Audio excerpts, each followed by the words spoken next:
Hello and welcome back to Bookmark Chronicles. Today I am going to do the info dump tag. I wasn't actually tagged for this, but I saw it on Megan's reading revelations, so thank you, Megan, for the inspiration. Yeah, let's get to it. The first question is, how many books do you read on average per month? For me, it's 4 minimum, but can go up to 7 or 8, it depends. Now that I'm not commuting to work right now, I'm reading less because I usually listen to an audiobook on my commute, and then I'll read a physical book during my lunch breaks or when I'm at home after work. So right now, about 4 or 5 is pretty much where I'm at. The second question is, how many books are on your TBR list? That's a tricky question because technically Goodreads says like 250 something. I'm sure there are some books on there that I probably don't want to read anymore. At one point I did keep track of all the books that I wanted to read, and it was 15 pages typed.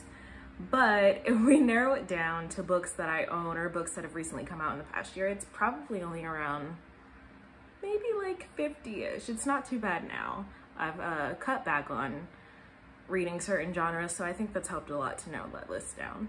The next question is, how are your bookshelves organized? Right now, they're not in any particular order. When I got the second case a little while ago, both of the shelves were full, but I've unhauled a bunch of books since then, so neither one of them is full. What I would like to do is do one that's hardcover and one that's paperback, but I need a lot more hardcover books, and with my book ban, that's a little hard to do, but we'll get there eventually. I can show you what they look like right now though. So here are my bookshelves. Like I said, they're not yet full, so I'm not going to show you all of the shelves because some of them are empty. But this is what they look like right now. The series are together, but they're not in any particular order. I don't color code or alphabetize or anything crazy. But I do have a Harry Potter shelf. The next question is, what genre do you read the most? Right now, I'm reading a lot of fantasy. I only got into fantasy probably about 1.5 years ago. Before that, it was mostly contemporary, and when I was in high school, I read romance a lot, which I don't do anymore. I also recently started reading mysteries and thrillers, which I found that I really like. So fantasy, mystery, and contemporary are probably the top 3. The next question is, what genres do you own the most of? I've been stocking up on a lot of fantasy. So probably that, because most of my unread books are fantasy because they tend to be in series, and I usually want to read all of the series at once, so I have a lot of unread fantasy, and those are the ones that I've been buying the most of lately. The next question is, what is your preferred form of reading? I actually don't have a preference. I'll do ebooks, audiobooks, and physical copies. For my ebooks, most of them come from Kindle Unlimited, so I don't typically purchase a particular ebook. I just see what's available and then download it to my Amazon Fire. For audiobooks, I like those because I can listen to them on my commute or while I'm doing work around the house. I only got into those though, maybe 1 year or so ago.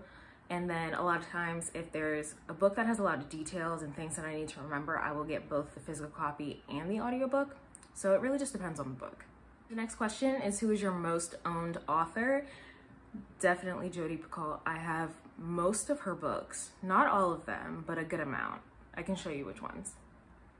I currently own 13 of Jodi Picoult's books, split between hardcover and paperback. Right now, I think she has 25 that have been released and a new one coming in September, which I've already pre-ordered, so we're getting there. If you don't already know, Jodi Picoult is my favorite author. My favorite book by her is Small Great Things. It's the book that I recommend to everyone, regardless of what they're looking for, because it's so well done. She does a lot of research when she writes her books, so I really appreciate that aspect. And she likes to talk about topics that a lot of people try to avoid, like racism or women's reproductive rights. So I really appreciate her as an author, and if you have not read anything by her, I highly recommend it. The next question is, describe your favorite writing style, and I don't really think that I have one. as long as it's well written and descriptive, I guess I'm into it. I never liked learning Shakespeare. Iambic pentameter or whatever it's called is not my thing. I'm not really into poetry. I appreciate good world building, but otherwise I don't really have a preference. The next question is, which literary devices do you like and dislike? As I'm reading The Hunger Games right now, I realize that there's a lot of foreshadowing in it, and because I know what's happening, I like it. I don't know if I noticed it as much when I read it the first time around and when it was brand new to me, but I do kind of like when there is foreshadowing and later on you're like, oh, that's the thing that they mentioned in chapter 2, and you know, when somebody says something and you're like, why did you mention that? Is that supposed to be important? And then later on you're like, oh, that makes sense now, and you connect the dots. I like that. But I don't know if there are any that I dislike. To be fair, I've been out of school for a long time and out of English classes for an even longer time. So I don't really have preference of literary devices, to be honest. So we're just gonna leave that at that. The next question is, which character archetype is your favorite? I kind of want to say the rebel, and yes, I'm saying that because I'm rereading Hunger Games right now. Otherwise, I don't really have one, I guess.